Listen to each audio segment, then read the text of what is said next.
আজ আমি একটা ভিলেন ছেলেকে বোম্বাই স্টাইলে চুল দাড়ি কেটে ফেস ওয়াশ করে একদম হিরো সাজিয়ে দিয়েছি। তো ব্যাপারটা হলো যে লেভেল খুঁটি কেবল তার লাইট নিভিয়ে দিলে অন্ধকার। আর আমি দোকানে চলে এসেছি, আর দোকানে এসে কিন্তু দোকানে একটা জ্যাকেট ভুলে পালিয়ে গেছে। আর বাইরেটা এমন লাগছে যেমন বৃষ্টি হয়েছে। তো কোনো রকম দোকান থেকে বেরিয়ে চপের দোকানে চলে এলাম। আর এখানকে আসার একটাই কারণ যে আমাকে চপ নিতে হবে, কারণ এমনিতে আমি না খেয়ে দোকানে চলে এসেছি। আর চপ নিয়ে এরপর যাবো বাড়িতে মুড়ি খেয়ে দিয়ে পর দোকানে আসবো, নাহলে না খেয়ে কিন্তু কাজ করা যাবে না। তো তার জন্য এখানে 4টা চপ নিয়ে নিলাম। আর আমাকে কিন্তু চপ দিয়ে দিয়েছে, আর আমি চপ নিয়ে বাড়িকে চলে এলাম। আর এরপরে এই চপগুলোকে মুড়ির সাথে মেখে খেয়ে দিয়ে পর আমাকে ঝাট করে দোকানের জন্য বেরোতে হবে। আর এদিকে কিন্তু আমার খাওয়া দেখতে দেখতে হয়ে গেছে, কিন্তু খেয়ে দিয়ে আসার পথে আমার চার্জটা পড়ে গিয়েছে। আর চার্জটা পড়ে যাওয়ার পর আমার একটুখানি ভয় লাগছে যে এরপর চার্জ হবে কি হবে না জানি না। তো কোনো রকম চার্জ হচ্ছে ফোনটাতে। আর এখানে আমি বাইরেটাতে বসে আছি, কারণ কাস্টমার নেই কোনো। এমনিতে এই মাসটা কিন্তু পুরোটাই অফ যায়, অফ সিজন বললেই চলে, ঠিক আছে। তো এখানে বন্ধুগুলো সব ইয়ার্কি ঠাট্টা করছে, এটা বন্ধু এসছে আর এই ভাইটা দোকানে ইয়ার্কি করছে, আর আমি এখানে বসে বসে কান্না করছি আর ভাবছি যে কেন কাস্টমার নেই। আর এখানে আমি এই চুলটা পেছনটা বাড়াচ্ছি, তো একটুখানি তোমাদেরকে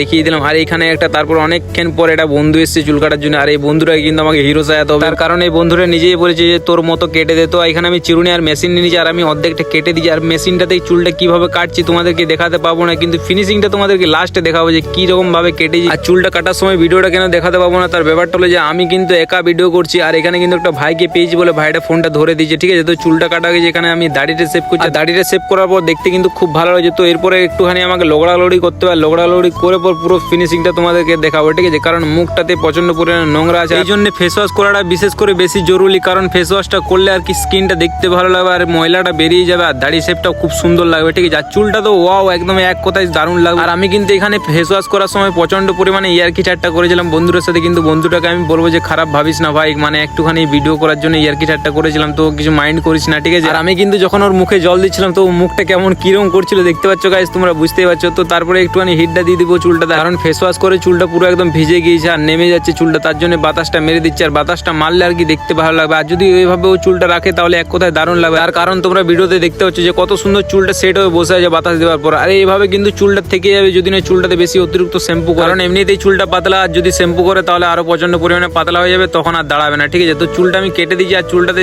কাটার পর কেমন লাগছে তোমরা অবশ্যই কমেন্টে বলবে, ঠিক আছে। আমি ভিডিওটা বেশি লং করতে পারলাম না, যদি ভিডিওটা ভালো লাগে অবশ্যই একটা লাইক করে দেবে।